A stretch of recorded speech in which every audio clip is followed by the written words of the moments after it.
بسم الله والصلاة والسلام على رسول الله وعلى آله الطاهرين أما بعد اللهم اشرح لي صدري ويسر لي أمري واحلل عقدة من لساني يفقه قولي. Comme vous le savez, la plus grande subversion qui apparaîtra à la fin des temps est celle du Dajjal, de l'Antéchrist. Le prophète dans un hadith a dit: il n'y a pas plus grande fitna que l'Antéchrist depuis Adam jusqu'au jour de la résurrection. Donc il faut savoir que le Dajjal, la subversion est énorme, et ceci pour plusieurs raisons, car il va s'accaparer des spécificités divines, des choses normalement il n'y a qu'Allah Azzawajal qui les fait et qui ne peut les faire.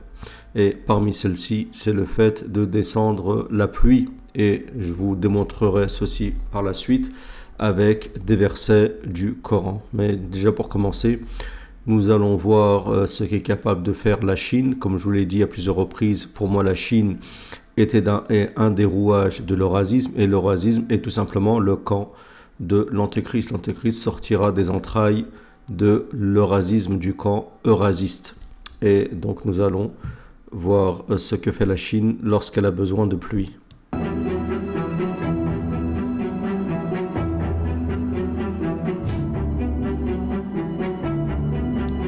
Donc il dit ça, une grande sécheresse.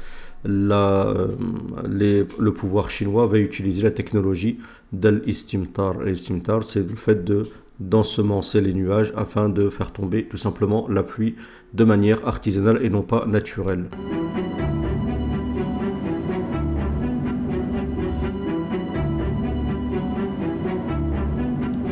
Donc lui, le ministère de l'agriculture chinoise, s'appelle Tang Rin Jian, dit que donc le pouvoir essaye de faire en sorte qu'il y a plus de pluie qui descend, d'accord, en utilisant al-istimtar, donc le fait de provoquer la pluie avec de la matière chimique, et le fait aussi ensuite de propager ceci, d'accord, avec une matière qui préserve l'eau, d'accord, et qui empêche que l'eau tout simplement s'évapore, d'accord. Donc si l'eau ne s'évapore pas et qu'elle reste et que les nuages deviennent lourds, tout simplement la pluie tombe. Donc c'est un peu le procédé.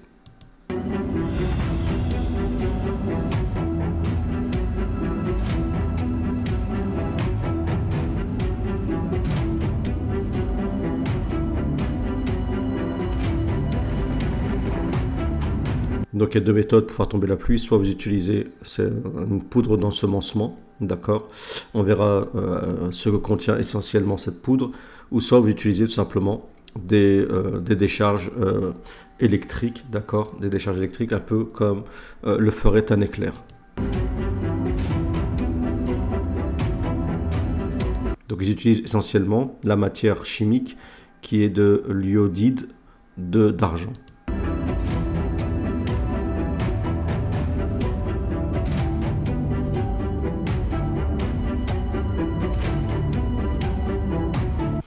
Donc l'iodide d'argent, ça c'est d'après des études technologiques concernant donc le fait de provoquer la pluie. Donc l'iodide d'argent fait en sorte que ça attire donc les gouttes de pluie à l'intérieur des nuages, d'accord, et elles se congèlent. Tac, tac, tac, tac, tac, tac, tac, tac. Et donc elles se lient, toutes les gouttes de pluie elles se lient, et ça devient donc une matière, comme j'ai dit, donc ça devient de l'eau qui devient, c'est une matière, donc c'est de l'eau qui se réunit et qui devient pesante, d'accord, très lourde par rapport au nuage. Et donc le nuage est obligé donc d'expulser cet excès d'eau, soit par la pluie ou soit par la neige. Donc excusez-moi si je ne prononce pas, si je n'arrive pas bien à traduire de manière technologique, ce n'est pas ma spécialité.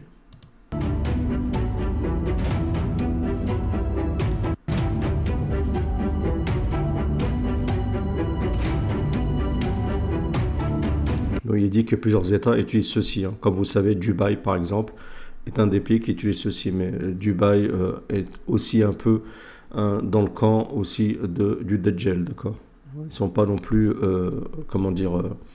mais vous avez les leaders, d'accord, c'est comme Gog et Magog, et vous avez les suiveurs.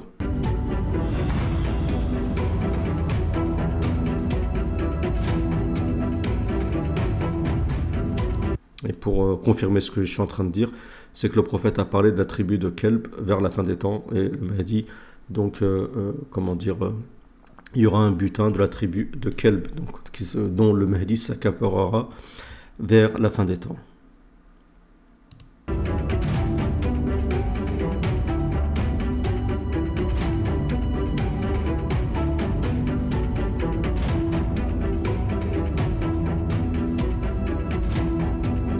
Donc il y a eu du succès, donc cette méthode elle fonctionne, d'accord, pour faire tomber la pluie. Le problème c'est comme Allah Azza wa Jal descend la pluie, ceux qui décident quand il faut descendre la pluie, quand il ne faut pas la descendre, et tout ceci se fait de matière naturelle selon des paramètres, d'accord, c'est-à-dire que telle région il faut qu'il pleut, ainsi de suite. Lorsque vous voulez faire les choses de manière artisanale et provoquer la pluie alors qu'elle n'est pas censée descendre, automatiquement vous allez à l'encontre d'un cycle naturel. Et quand vous allez à l'encontre d'un cycle naturel, vous créez des catastrophes. Si vous allez à l'encontre vous allez à l'encontre du qadar, donc le qadar pas dans le sens de destin, mais dans le sens de mesure qu'Allah Azza wa Jal a destiné sur la terre. Wa kulla shay'in qaddarnahu taqdira, et nous avons tout, comment dire, défini par mesure, d'accord, tout est quantifié dans notre monde.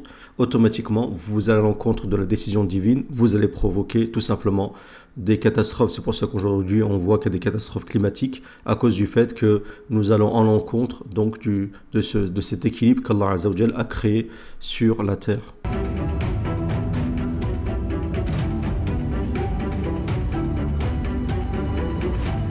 Donc on a vu que ça crée des inondations. Des fois, ça fait tomber de la pluie à outrance, ça fait des inondations, mais des fois aussi, c'est beaucoup de neige, ainsi de suite, d'accord. Et des fois, le problème, c'est qu'ils veulent faire descendre la pluie, par exemple, je sais pas, à Dubaï ou en Chine, et le problème, c'est que les pays à côté, limitrophes, eh ben, eux, ils subissent, par exemple, soit de la sécheresse, soit d'autres problèmes. Il faut savoir aussi que ce procédé, à la base, c'est un procédé, je crois, qui avait été, je ne me trompe pas, inventé par les Américains, et qui avait déjà été utilisé, comme c'est dit dans la vidéo, au Laos, d'accord, à titre militaire, d'accord, à la base, c'était une arme militaire qu'ils utilisaient, parce que des fois, quand vous faites tomber beaucoup de pluie, ainsi de suite, et ben, ça empêche que les missiles, ça cause des problèmes pour les missiles, ça permet voilà, c'est pour le déplacement des véhicules, c'est un peu compliqué, donc au niveau militaire, c'est intéressant d'utiliser cette arme-là. C'est comme des fois certaines armes qui peuvent provoquer des séismes, ainsi de suite, c'est du même sort, c'est exactement aussi comme le projet qu'on appelle le projet HARP, qui est aussi le fait de provoquer la météo comme on le désire. Maintenant, on va regarder les versets du Coran liés à ceci et en quoi ça c'est lié à la fitna du Dajjal. C'est ça qui est aussi important ici.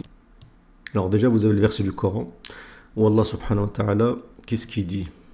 Allah il dit dans le Coran, Afara'aytumul ma'a alladhi tashrabun, ne voyez-vous pas l'eau que vous buvez? D'accord? أأنتم أنزلتموه من المزن أم نحن المنزلون. Est-ce que c'est vous qui l'avez fait descendre du muzn? Al-muzn, c'est le nuage. أم نحن المنزلون. Ou est-ce que c'est nous ou est-ce que c'est nous qui faisons descendre donc cette pluie? Est-ce que c'est vous ou c'est nous? D'accord? Donc c'est Allah Azza wa Jal qui est censé descendre la pluie. Et ici on a vu que nahnu indique parce qu'il y a sûrement donc une entremise, d'accord, des causes qui sont utilisées par Allah Azza wa Jal, d'accord. Law nasha ja'alnahu ujajan falawla tashkurun. Si nous voulions, nous aurons descendu cette eau salée, une eau salée, donc vous ne pourrez pas la boire tout simplement. Falawla tashkurun. Pourquoi ne remerciez-vous pas Allah Azza wa Jal tout simplement, d'accord. Donc ça veut dire que c'est une prérogative de Dieu. Et ce qui prouve que c'est une prérogative divine, c'est un autre verset du Coran qui dit. Et comprenez bien ce que je dis. Vous allez comprendre pourquoi la fille du Dajjal est dangereuse. Et pourquoi il va réussir à faire en sorte que les gens, tout simplement, vont l'adorer. Dieu d'encore dit Inna Allah indahu ilmus sa'a. Dieu, c'est lui qui possède donc la science de l'heure. L'heure, c'est vraiment le jour dernier, c'est le dernier jour. Il n'y a que Dieu qui connaît l'heure. Wa yunazzilu al-ghayth. D'accord? Donc il connaît l'heure. Et il descend la pluie. Wa yunazzilu al-ghayth. D'accord? Wa ya'lamu ma fil arham. Il sait ce que contient les fœtus. Ou les matrices. وَمَا تَدْرِي نَفْسٌ مَاذَا تَكْسِبُ غَدًا. Est-ce qu'une âme aura demain comme subsistance? وَمَا تَدْرِي نَفْسٌ بِأَيِّ أَرْضٍ تَمُوتُ. Et il sait où c'est qu'une âme, donc sur quelle terre cette âme va mourir. Inna Allah alimun khabir. Dieu est connaissant de toutes choses. Vous savez qu'aujourd'hui, grâce à la science, il y a des prérogatives qui sont à la base des prérogatives divines. Et Allah Azza wa Jal, écoutez, et c'est là que c'est important, Allah subhanahu wa ta'ala a permis de manière exceptionnelle à titre de subversion. D'accord? C'est comme par exemple certains qui considèrent que deux anges sont venus enseigner la sorcellerie aux gens, Harut et Marut. Un ange n'est pas censé donc enseigner, même si c'est pas mon avis, c'est pas, pour moi c'est pas des anges, mais allons dans le sens de cette exégèse. Si c'est des anges qui sont partis enseigner la sorcellerie Harut et Marut, ceci est à titre exceptionnel. Donc Allah Azza wa Jal peut décider que des choses vont à l'encontre, d'accord, qui sont des choses qui sont de ses prérogatives, mais Allah Azza wa Jal peut les accorder à certains, d'accord, de manière exceptionnelle, à titre subversif uniquement, pour que ceci fait partie de l'examen et qu'Allah Azza wa Jal a envie de montrer, d'accord, à titre d'argumentaire, les gens qui, même dans les plus grandes fitnas, les plus grandes subversions, continuent à l'adorer et à croire en lui, d'accord, hormis l'énormité de cette subversion, d'accord, en l'occurrence celle de l'Antéchrist. Donc aujourd'hui, on est capable de faire descendre la pluie, projet HARP, l'ensemencement des nuages, comme le fait la Chine et Dubaï.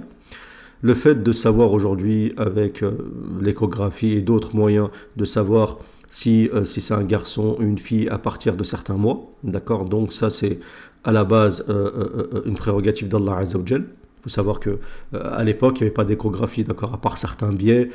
Comme ça, c'était difficile de savoir de manière sûre si c'est une fille ou un garçon. Aujourd'hui, avec l'échographie, c'est possible. De savoir ce que vous allez gagner demain. Dans le futur, tout sera numérisé, tout sera numérique, d'accord. Vous serez un numéro. On saura tout sur vous, d'accord. Il faut savoir que dans le futur, c'est fort possible que nous portions une puce. Si vous portez une puce, eh ben, il serait possible de savoir dans quelle terre vous allez mourir, d'accord, où vous allez mourir, parce que tout simplement, vous serez pucé tout simplement, comme si vous aviez un GPS. Inna Allah alimul khabir, Dieu est connaissant de toute chose, il y a l'information de toute chose, d'accord. Donc on se rend compte que dans le futur, des prérogatives qui sont la base divine seront entre les mains de certains humains, d'une élite, d'accord.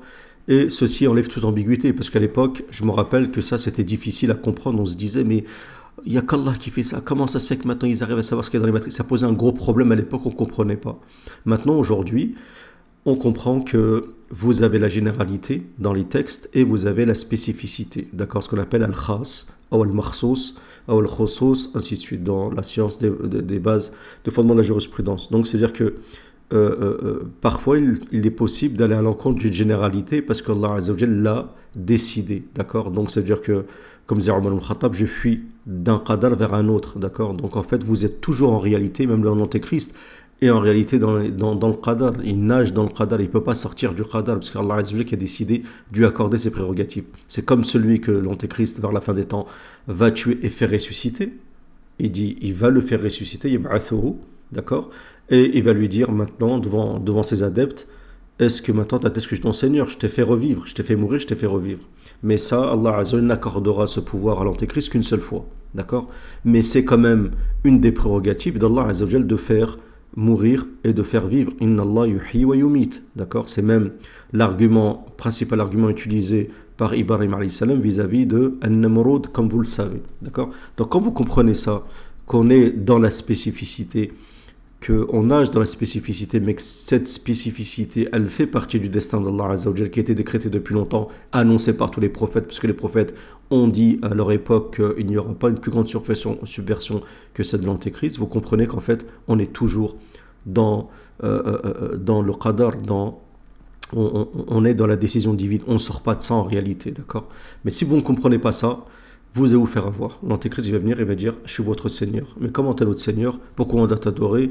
Il va dire, eh ben, lisez le Coran. Dieu il fait vivre et mourir, je fais vivre et mourir. Dieu il fait descendre la pluie, je fais descendre la pluie. Dieu il sait ce qu'il y a dans les fœtus, je suis capable de savoir ce qu'il y a dans les fœtus, parce que l'antéchrist sera à la tête de toute cette organisation mondiale, d'accord, de cette technologie, l'intelligence artificielle, ainsi de suite. Demain, ça ira plus loin. Je suis capable de savoir demain où c'est que tu vas mourir parce que t'es pucé comme un oiseau à laquelle on a mis une puce GPS, comme ils le font d'ailleurs avec certains animaux. Et même maintenant, ils pucent même à peu près tous les animaux, pas tous.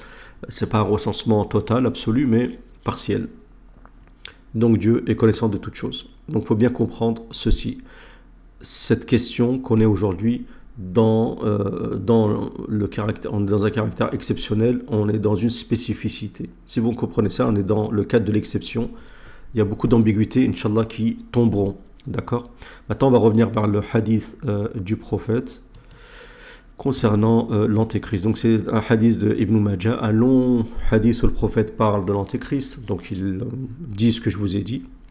Et parmi ce qu'il dit, il dit wa inna min fitnatihi, parmi sa subversion, an ya'mur as-sama an tamtar fatumtir. Donc il ordonnera au ciel de faire descendre la pluie et la pluie descendra. Wa ya'mur al-ard an tanbut fatanbut. Il ordonnera à la terre de faire pousser donc ses plantes et la terre fera pousser de ces plantes, d'accord, de ces arbres fruitiers, tout ce que vous voulez. Et parmi ces subversions, c'est qu'il passera donc dans un village. Ils démentiront l'antéchrist, ils diront tu n'es pas notre Seigneur. Ils n'auront plus de bêtes, d'accord, de bêtes de vaches, ce que vous voulez, de bêtes de pâture, sans qu'elles périssent.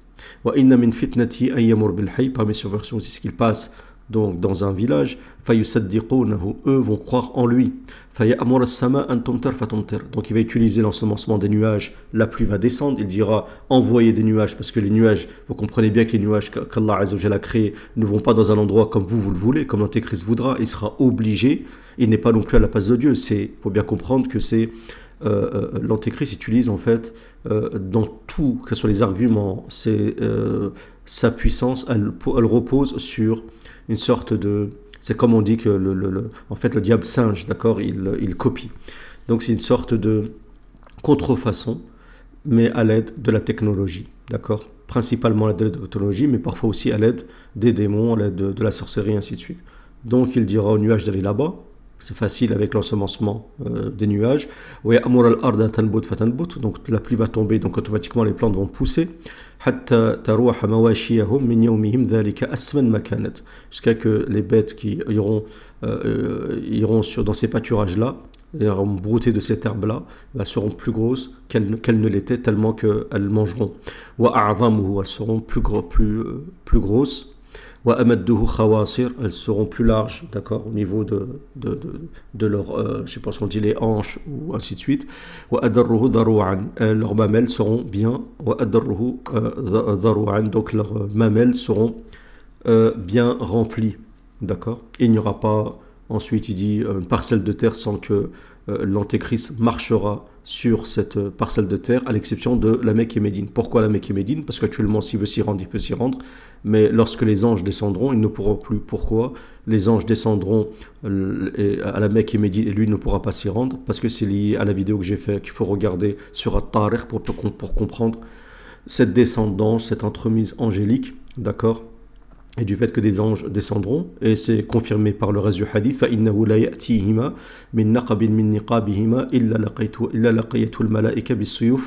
Donc il n'ira pas se rendre dans une des brèches donc de la Mecque aux Médine sans qu'il rencontrera des anges avec des épées. C'est-à-dire qu'il y aura des anges dans toutes les brèches, d'accord? Pas moyen de rentrer à la Mecque et Médine, elles seront protégées par les anges. Donc il y aura énormément d'anges à cette époque-là.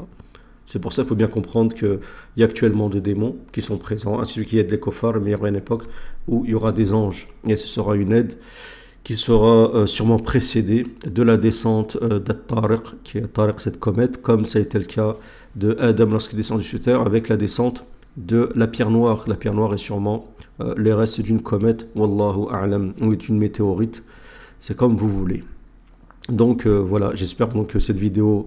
Ça ne sert à rien d'aller plus loin. J'espère que cette vidéo, elle vous aura plu et que vous avez bien compris ce principe donc de ces prérogatives de l'antéchrist qui ancreront le doute dans le cœur des gens et de surcroît aussi les gens de foi. Donc faites attention à ces subversions et comprenez que ceci n'est qu'à titre exceptionnel. On est dans l'exception. Si cette vidéo vous a plu, n'hésitez pas à mettre des j'aime. C'est malheureux, mais je vois que vu le nombre de vues qu'il y a sur ma chaîne, le nombre de j'aime ne correspond pas au nombre de vues et ceci n'est pas normal. Normalement, vous devriez me souhaiter le meilleur en tant que musulman. Normalement, on est solidaire dans l'islam. Si vous n'êtes pas capable d'être solidaire par le biais d'un j'aime, qu'espérez-vous faire de plus, ou qu'espérez-vous aussi comme aide de la part d'Allah Azza wa Jalla si vous n'êtes pas capable d'aider votre prochain dans des choses aussi simples qu'appuyer sur un bouton pour mettre un j'aime. Peut-être pour vous c'est insignifiant, mais c'est ce qui permet à la chaîne de s'accroître et que les vidéos puissent être bien diffusées par YouTube. J'espère que ceci est bien compris. Donc, vous êtes libre, vous voulez le faire, faites-le et vous serez récompensé. Vous voulez pas le faire, c'est pas grave, c'est pas un problème, mais en tout cas, c'est quand même un petit indicateur de l'état de notre communauté. Subhanakallahumma bihamdik, ashhadu an la ilaha illa anta astaghfiruka wa atubu ilaik. Merci de votre écoute.